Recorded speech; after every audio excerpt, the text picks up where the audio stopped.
Jacking up a vehicle and replace wheel. In the event that you need to replace a wheel, it is important to put your safety first when jacking up a vehicle. Make sure that you are jacking your vehicle on a flat, stable surface. Jacking a vehicle on a slope or soft ground is dangerous. Make sure your vehicle doesn't hinder traffic and that the parking brake is fully engaged. To change a wheel, first locate the tools in the storage compartment on the right of the luggage room panel. Remove the cover to take out the jack and tools and turn the hook portion of the band to remove it from the fixing bracket.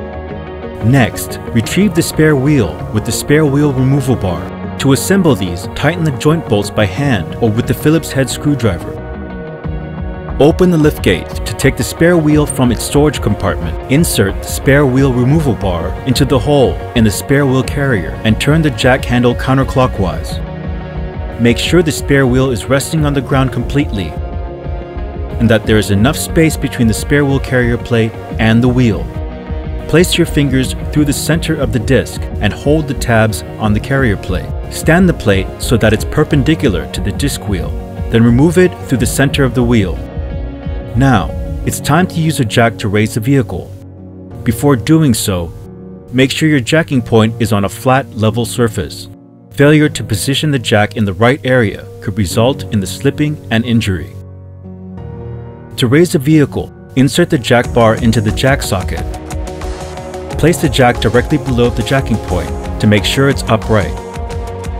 When jacking the front wheel, apply the jack head to the flat part of the bracket on the frame side.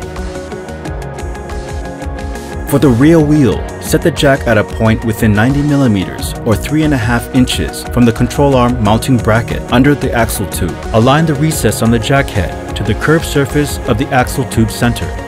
To change a wheel, chalk the wheel diagonally opposite to it. Confirm the jack is in good contact with the jacking point and raise the vehicle by turning the jack handle clockwise. And raise the vehicle enough so that the wheel is not quite clear of the ground. Loosen the wheel nuts with the wheel nut wrench so that the wheel remains in a stable position. Then jack the vehicle so that the wheel clears the ground completely. Remove the loosened wheel nuts, then remove the wheel. For models with aluminum wheels, remove the wheel cover by pressing from the back side of the wheel.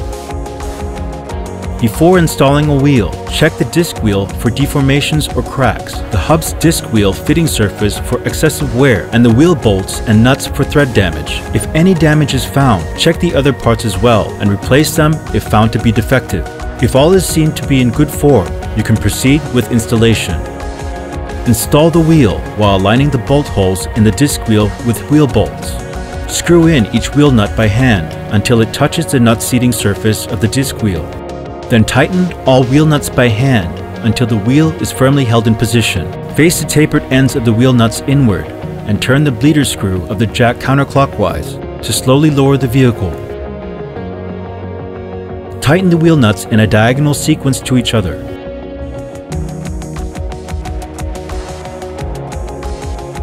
After changing the wheel, turn the steering wheel in both directions to make sure the wheels do not interfere with surrounding components.